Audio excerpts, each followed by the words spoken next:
So hello everyone. देखिए friends, इस video में हम बात करने वाले हैं बीपीएससी तैयारी 4 की तैयारी कैसे करें। इसके लिए जो भी सुझाव हो सकते हैं या जो चीज़ भी मुझे एक्सपीरियंस है उसके बारे में हम इस वीडियो में शेयर कर सकते हैं। ठीक है, तो आप सभी जो है वीडियो के एंड तक बने रहिएगा। ये वीडियो थोड़ा लंबा भी हो सकता है, लेकिन जो भी मैं सुझाव दूंगा वो आपके तैयारी में बहुत ज़्यादा हेल्प करेगा। और कुछ मैं अपना भी एक्सपीरियंस शेयर करूँगा कि मैंने भी जो है टियर 1 टियर 3 का एग्जाम जो है कैसे क्लियर किया था, और इसके अलावा जो मैं अगले जॉब में था वहाँ से रहते हुए भी मैंने इस टियर 3 को एग्जाम को क्रैक किया था। तो चलिए उन सभी रणनीति को जानते हैं, और इसमें हम टियर 4 के नोटिफिकेशन, ज्वाइनिंग लेटर और आपके एग्जाम और जो भी चीज़ें होती हैं उसका प्रोसेस कैसे कब क्या होने वाला है, उन सभी चीज़ों को इस वीडियो में हम डिस्कस कर सकेंगे।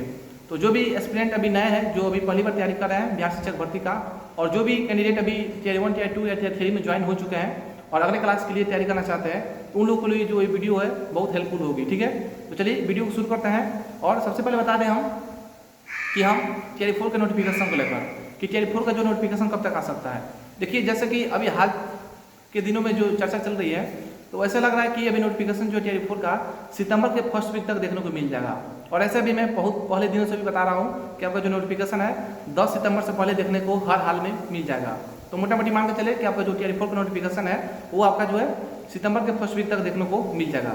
ऐसे जैसे भी आएगा तो मैं आपको नोटिफिकेशन देता रहता हूँ अपने चैनल के माध्यम से कम्युनिटी पोस्ट में। ठीक है, तो उसके लिए आपको चिंता नहीं करनी है। ठीक है, बात करें कि कितने पदों पे जो है वैकेंसी आने वाली है, तो सबसे पहला बात यह है कि कितने पदों पर आएंगी और किस क्लास में कितने पद रहेंगे। तो सबसे पहले यही बातें हो रही थी कि टियर 4 में जो टोटल वैकेंसी 1 लाख के आसपास आएंगी, लेकिन कहीं कहीं ये भी सुनने को मिल रहा है कि 50 से 52 हज़ार के आसपास वैकेंसी आने वाली है। तो देखिए, ऐसे तो बोला गया कि टियर 5 का भी वैकेंसी आने वाला है। तो अगर टियर 5 का वैकेंसी आएगा तो ये जो वैकेंसी अगर 1 लाख के आसपास है तो उसको आधा कर दिया जाएगा। ठीक है, तो ऐसे में जो है मुझे लग रहा है कि अगर आधी वैकेंसी दी जाएगी तो 50 हज़ार के आसपास वैकेंसी आएगी। अगर टियर 5 भी आने वाला होगा तो आधा आधा कर दिया जाएगा, और जो टियर 5 अगर आएगा तो जो है आधा आधा का कहीं आएगा, नहीं तो अगर टियर 5 नहीं आएगा तो टियर 4 में टोटल वैकेंसी ऐड कर दिया जाएगा।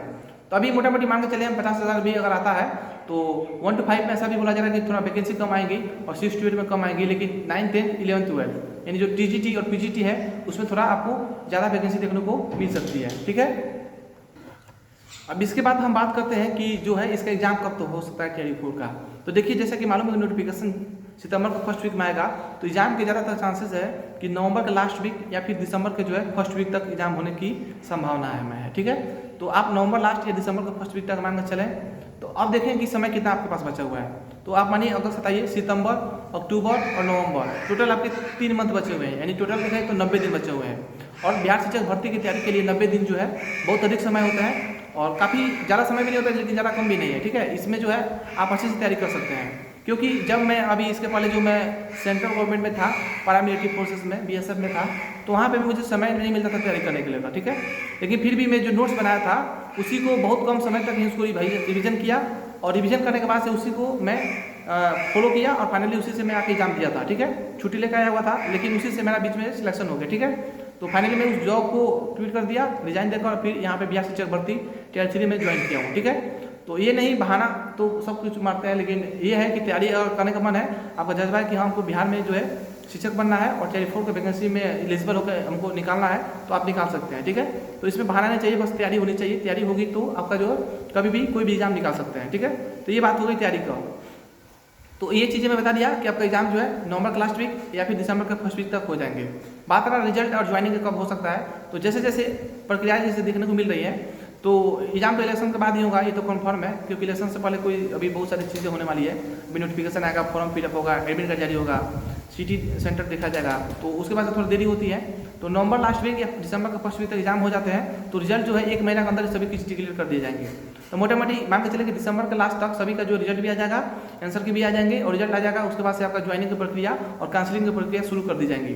तो ये जो वैकेंसी आने वाली है बहुत तेज रफ्तार में आएंगी और बहुत तेज रफ्तार में चली भी जाएंगी। ठीक है, ऐसे बोला जा रहा है कि टियर 4 की जो वैकेंसी है आंधी की तरह आएगी और तूफान की तरह निकल जाएगी। ठीक है, तो बस इसमें तैयारी होनी चाहिए आप लोगों की, और जैसे जैसे आप अच्छे से तैयारी करेंगे तो आपका सिलेक्शन होने के चांसेस बढ़ जाएंगे। ठीक है, क्योंकि ये टियर 4 की जो वैकेंसी है, अब ऐसे तो सुनने को यही मिल रहा है कि 50 हज़ार के आसपास आएंगी, तो अगर 50 हज़ार भी आएंगे तो कंपटीशन ज़्यादा होगा, क्योंकि जो भी कैंडिडेट टियर 1, टियर 2 या टियर 3 में छटे हुए हैं 1, 2 नंबर या टाइप ब्रेकर से जो भी चीज़ें हैं, तो उन लोग अच्छे से तैयारी कर रहे हैं, और उन लोगों को पहले से तैयारी भी है और कुछ एक्सपीरियंस भी है एग्जाम को लेकर। ठीक है, और अभी भी वो तैयारी कर रहे हैं, अच्छे से प्रैक्टिस सेट लगा रहे हैं, अपने रिवीजन कर रहे हैं और तैयारी भी कर रहे हैं। तो ऐसे में उन लोगों का चांसेस है कि ज़रा सिलेक्शन होगा। तो ऐसे में होगा कि आप लोग को जो है अभी से तैयारी में जुटना होगा, और ना ही आप लोग ये नोटिफिकेशन देखिए कब नोटिफिकेशन आएगा, कब ये होगा, अभी से आप लोगों को जुड़ना होगा तैयारी को लेकर, और अभी से अच्छे से तैयारी करना होगा।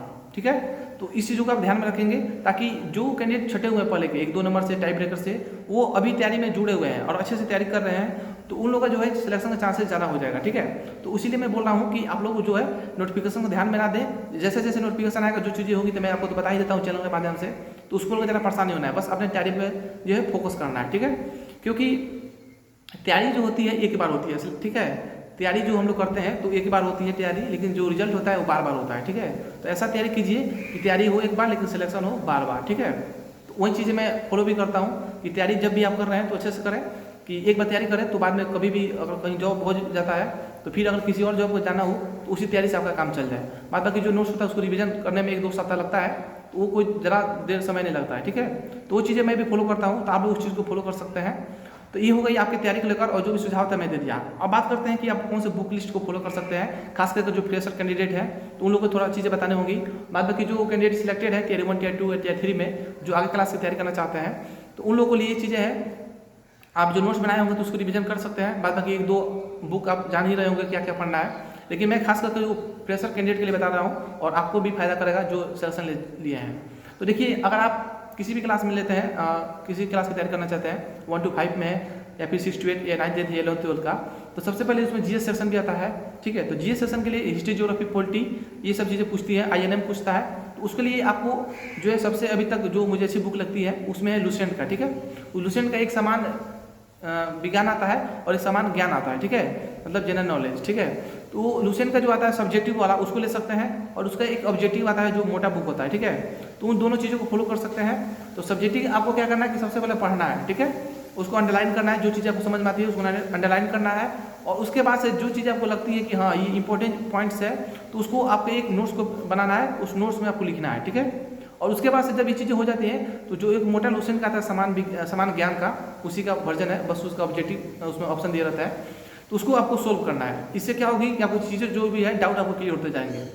तो उसमें क्या विषय होता है कि आपका समान विज्ञान भी रहता है उसमें, और उसमें समान ज्ञान भी रहता है। ठीक है, मिक्स रहता है, तो उसमें आप लोग सभी चीज़ें कवर हो जाएंगे। आपका हिस्ट्री, ज्योग्राफी, पॉलिटी, आईएनएम भी कुछ दिया है और विविध भी कुछ दिया है, तो उसमें सभी चीज़ें आपको मोटा मोटी उस बुक से कवर हो जाएंगी। ठीक है, और जो बात रहा लैंग्वेज पेपर का, तो उसमें जैसे कि इंग्लिश पूछता है और कुछ हिंदी पूछता है, तो बहुत इजीली पूछता है, आप उसे भी कर सकते हैं।